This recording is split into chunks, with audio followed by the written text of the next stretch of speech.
What's going on, YouTube? I wanted to start this video series about my car, my baby, my pride and joy, my weekend warrior.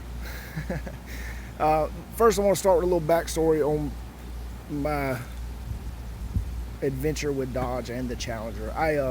Since I was knee-high to a grasshopper, I grew up messing with and racing a 1970 RT Challenger with my old man. It was a full body car, 440, 727 transmission, whole 9 yards. So anyway, I graduated from high school and joined the military, shipped off to California. My old man put the car in storage, and a few years after that, he kept calling me and asking me if I wanted the car, and I kept telling him no, because I knew at the time I couldn't afford it. I was a young GI. We didn't make a whole lot of money back then. So I knew I couldn't afford it, and I couldn't afford to have the car shipped to California and this, that, and the other. And I told him no, and he said, well, I'm gonna sell the car. And I said, well, go ahead and do that. And I regret that decision to this day. But anyway, you live and learn. So anyway, when Dodge came out with the Challenger, the new Challenger, I thought and I think they did and are doing such a good job to make them look the part of the old Challenger. I just had to have one. So about 4 years ago, I jumped in with both feet and I wanted one. I knew I couldn't afford a new one. I didn't want to spend upwards of 40 grand on a new car. So I was searching the interwebs for some used ones. I wanted a low mileage, 6-speed, 5.7 liter car. And the only one I could find in South Carolina at the time was this one, and she was in Charleston. Not really the color I wanted, but it doesn't matter. I'm in love with the thing now. She is 100% bone stock. I bought it, it had 26,000 miles on it. I don't think it's ever had the engine cover taken off of it. I've never done nothing but normal maintenance, oil changes, which I don't drive it a whole lot. It's got 39,000 miles on it now. And my wife's always after me, why you got a car you don't ever drive? It's just my play toy. And so I think it's time. I think it's time for her to start getting some goodies and some upgrades. Since I've had this car, I've watched probably every Challenger video on YouTube, and I appreciate you, people like RT Life. I appreciate you guys' content, and I appreciate the time and effort that you put into those videos, which they're way better than mine. I'm not a video editor. But anyway, the direction I want to go with this car, I want this car to run in the 12-second bracket in a quarter mile, and I think it's doable. So we're gonna start with the cosmetic stuff, stuff you've already seen: fuel door, spoiler, just cosmetic doodads.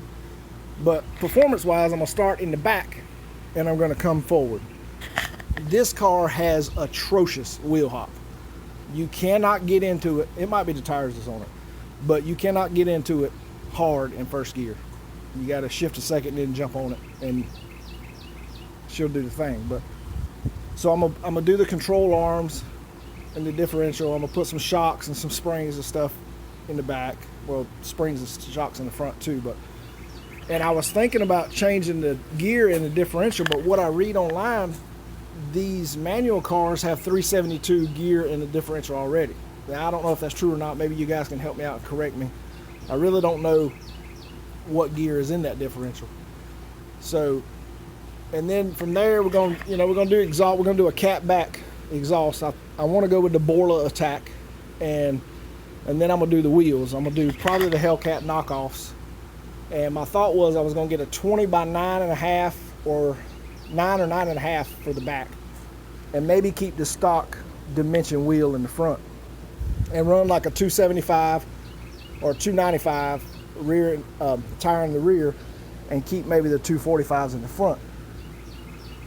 But I don't really know how the car is going to handle as far as daily driving with the narrower tire on the front than the back. You guys can probably help me out with that.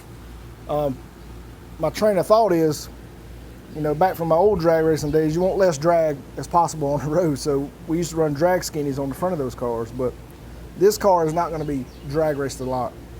It will be drag raced to see if I can get it in the 12-second bracket. But so you guys can comment and help me out on the staggered tire sizes. I know a few of you run those narrower tires on the front than the back. So then after that, at that point, I want to come up and I want to put long tube headers, a cam swap, intake swap, and then get a tune by somebody that knows what they're doing, like Green Racing or somebody like that. Or if you guys know anybody that's closer to me, South Carolina, that knows what they're doing on these cars. And let me know in the comments. But anyway, that's my plan for Marilyn. Yeah, that's her name. It's bad luck to have a car without a name.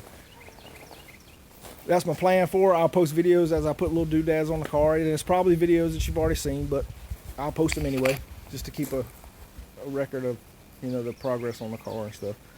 So anyway, thank you guys for watching. Thank all you Challenger and Mopar guys for your content on YouTube. I really appreciate that. It's helped me a ton in figuring out the direction that I want to go. You guys take care, and until next time.